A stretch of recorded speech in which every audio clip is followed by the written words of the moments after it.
Yesterday, reports came out that the royal family of Qatar is set to gift Donald Trump a luxury 747 to use as his own Air Force. Early this morning, it was reported that Donald Trump caved to Xi Jinping and the Chinese Communist Party with virtually nothing to show for American workers. Welcome back to the Deep Dive. Mike and Sam here. We cut through the noise, and frankly, today, the noise is deafening, sickening even. We're diving into these, well, appalling revelations around Donald Trump. We're talking blatant self-enrichment, dangerous domestic policies, shady foreign deals, all stuff highlighted by Senator Chuck Schumer. Yeah, we'll be looking at commentary, Schumer's own words, including that Forbes clip you just heard. Our mission, to rip out the critical facts and expose what's really going on. Let's be clear, the tone here is angry. This stuff is outrageous and, frankly, anti-democratic. Okay, so let's start with that Qatari jet story. Schumer called it a multi-million-dollar luxury jet. What's your initial take? My initial take, it's beyond belief, a gift. A private 747, his own Air Force One, from the Qataris. The audacity is just staggering. A $400 million jet. Right, that's a figure Schumer mentioned, $400 million. And he immediately contrasts that with the everyday economic struggles Americans are facing. As you should, it's obscene. What else did Schumer say about this specifically? Let's hear that clip again, the full part. Okay, playing it now. Yesterday, reports came out that the royal family of Qatar is set to gift Donald Trump a luxury 747 to use as his own Air Force. As his own Air Force One. Without a shred of shame, Donald Trump will lecture families about putting up with higher prices that he himself triggered and then accept a $400 million private jet from the Qatari royal family. His shameless self-enrichment is without equal in American history. Shameless self-enrichment, Schumer called it. And he's dead right. It stinks. What's the bigger picture Schumer paints here? Well, he suggests this isn't just a one-off thing. He points to a broader pattern, money flowing from Gulf states into the Trump organization. So it's not just a gift, it's potentially influence peddling. Trying to buy the president, essentially. That's a massive national security risk, isn't it? That's certainly the implication Schumer raises. He framed it as putting America's national security at risk for personal gain. And he was also pretty vocal about the Republican reaction, or, well, the lack of one. Oh yeah, the crickets from the GOP. Where are they on this? It's disgusting. Let's hear what Schumer said about their silence. All right, here's that part. Playing excerpt of Senator Schumer clip about Republican silence. Donald Trump is using his office to enrich himself and his family. This isn't a question. This is a fact with incredible supporting data to prove it. He is putting America's national security at risk to enrich himself. Just as concerning as the very gift of the national security implications that surround it, the deeply chilling part of this drive and national security betrayal from the president is just how blatant and erroneous what he's doing. Almost daring Republicans to stand up to him, defend our country. Daring Republicans. So where are our Republican friends with this kind of egregious, grubby, awful self-enrichment? Silence. Silence. Egregious, grubby, awful self-enrichment. And then silence. It's complicity, isn't it? What other reason could there be for staying quiet on something this blatant? Well, Schumer certainly frames it as deeply concerning. He characterizes it as them being dared to stand up and choosing not to. It raises questions about party dynamics versus, addressing potential wrongdoing. It's pathetic. Okay, moving on. Schumer also went after Trump on prescription drugs, right? Call his efforts performative. What's that about? Yeah, he basically contrasted Trump signing an executive order, which Schumer calls a photo op, with the actual legislative work Democrats did to lower drug costs. Ah, yes, the famous executive orders that achieved nothing. So Trump signed something, claims victory, while Dems actually passed laws. That's the argument Schumer makes. He points to specific things like capping insulin at $35 for seniors, Medicare negotiation lowering costs for key drugs, the $2,000 out-of-pocket cap. Let's hear him compare the approaches. Yeah, let's hear it. Americans should hold their applause because Donald Trump's announcement is little more than a photo op masquerading as reform. Just as he said he'd bring down costs on day one and it didn't happen, same thing here, almost immediately. Give me a break. In case Donald Trump is forgotten, this announcement is like what he already tried to do in 2020 with little success.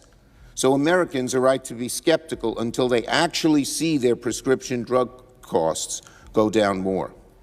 Donald Trump can say he's doing an executive order, But we all know the odds are overwhelming that that executive order will fail. The real way to make drug prices reform happen is to do what Democrats do and what Donald Trump is loath to do. Roll up your sleeves and do the hard work of passing legislation. That's what we did. That's why insulin's $65, $35 for senior citizens. That's why 20 of the most widely used drugs prices have plummeted, because we've negotiated with Medicare. That's why no family pays more than $2,000 total for all their prescription drugs. We worked hard, we legislated, we got prices down. Donald Trump does a photo op, says it's going to come down immediately, but obviously this is a half-baked political stunt that is unlikely to bring any meaningful change. Half-baked political, exactly. All talk, no action that actually helps people, just like usual. While real legislation made a difference. That's Schumer's core point, contrasting the symbolic gesture with tangible legislative outcomes. And it wasn't just drugs.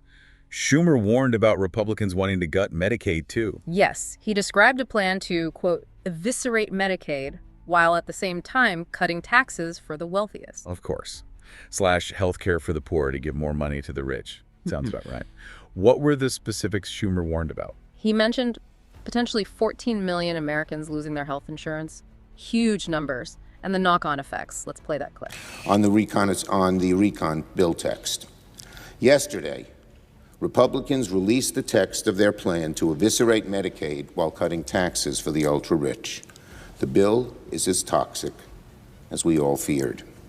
With a straight face, Republicans are telling the American people they want to cut taxes for the ultra-rich by trillions of dollars and pay for it with the biggest cuts to Medicaid ever, the biggest cuts to Medicaid ever. If this bill becomes law, nearly 14 million Americans will lose their health insurance. Again, the biggest cut to Medicaid in American history.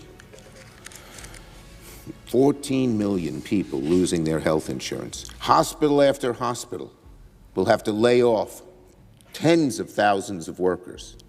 Many of them may be forced to close, particularly in rural areas.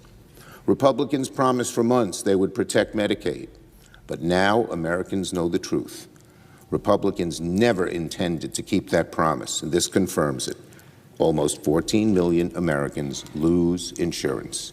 Millions more see their premiums go up. Hospitals from one end of America to the other will close. Thousands will lose their jobs. Millions will lose their access to health care. Kids will suffer. Seniors suffer. Healthcare workers lose their jobs. Americans with disabilities get hurt. Rural Americans are left to fend for themselves. 14 million people losing insurance. Hospitals closing, especially in rural areas. All the fun tax cuts for billionaires. It's morally bankrupt. Schumer definitely frames it as a direct trade-off. He also brought up Project 2025 in this context. Just for listeners, that's a policy playbook put together by conservative groups for a potential future Republican administration outlining ideas like these. Right, the roadmap for dismantling government services. And it gets worse, doesn't it? He talked about S&AP pits, too. Food assistance. He did. He expressed serious concern about plans to cut federal food assistance by potentially hundreds of billions. Cutting food for hungry kids and families. That's not policy, that's just pure evil. What did Schumer say about the human cost?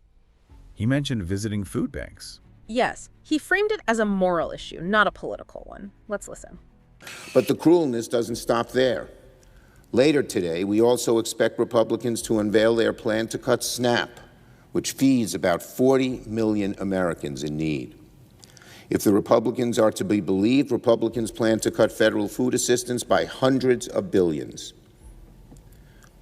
That's, if the reports are to be believed, that's what the Republicans plan to do.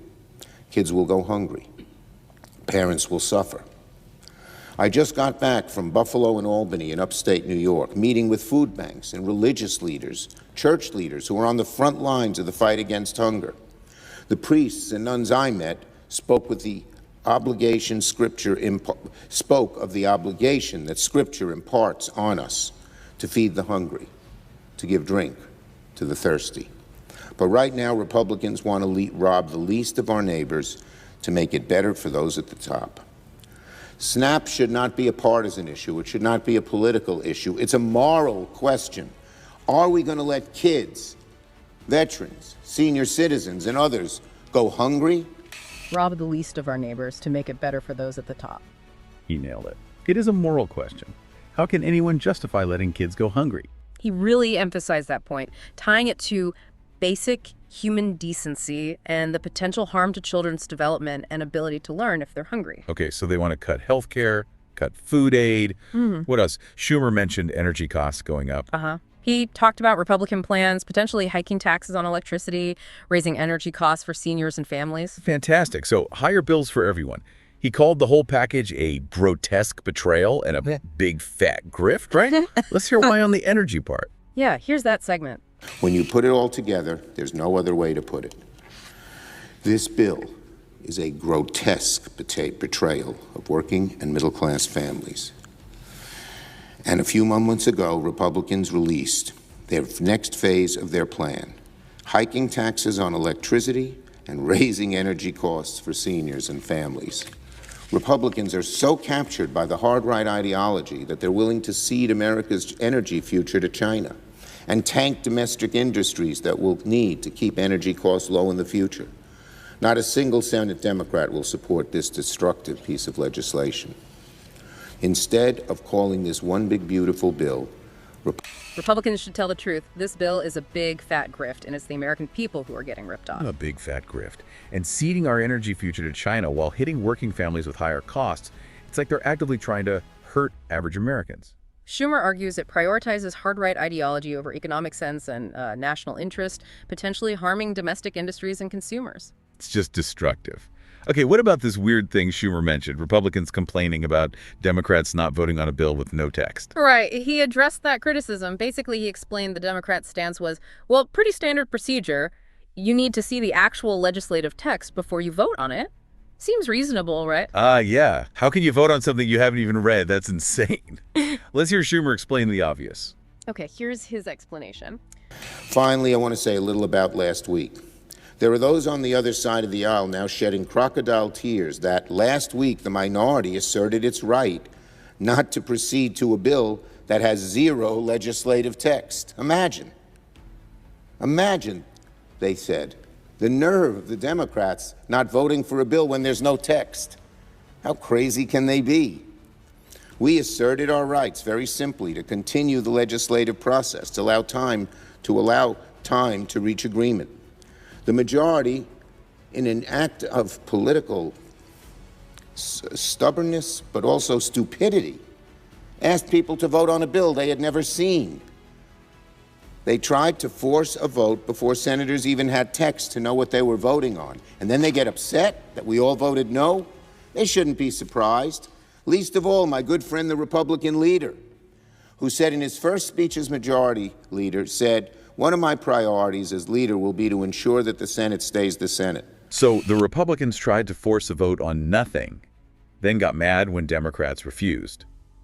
And Schumer quoted the Republican leader's own words back at them about Senate procedure. Hilarious if it wasn't so dysfunctional. Yeah, he framed it as political gamesmanship by the majority, violating basic Senate norms about transparency and having actual text to consider. Unbelievable. Okay, finally, Schumer hit Trump on China tariffs, the great tariff man himself. What was the criticism there? More empty promises. Pretty much. Schumer argued that despite all the tough talk, Trump ultimately, quote, caved to Xi Jinping and the Chinese Communist Party, getting very little in return for American workers or businesses. Caved. After all that bluster, let's hear Schumer break down that failure. All right, here's the clip on the China tariff. On tariffs. Early this morning, it was reported that Donald Trump caved to Xi Jinping and the Chinese Communist Party, with virtually nothing to show for American workers. Donald Trump has changed his mind once again on his tariffs with a new deal with China to pause most tariffs for 90 days. Sadly, it looks like China has once again gotten the better of Donald Trump. They've hardly had to give up a thing. It's another example of Donald Trump's chaos.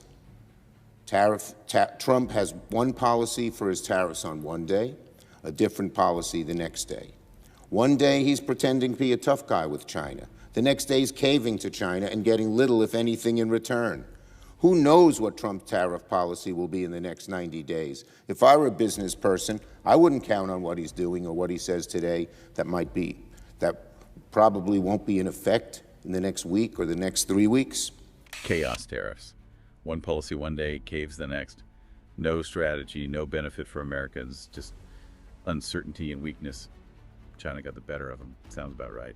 Schumer definitely highlights the inconsistency and the lack of tangible positive outcomes from that approach, arguing it created instability for businesses. So let's wrap this up. What we've seen here, based on Schumer's points, is a pattern, right? Brazen self-enrichment with that Qatari jet, Republican silence enabling it, disastrous domestic plans to hurt the poor and middle class while helping the rich, and utter incompetence on foreign trade.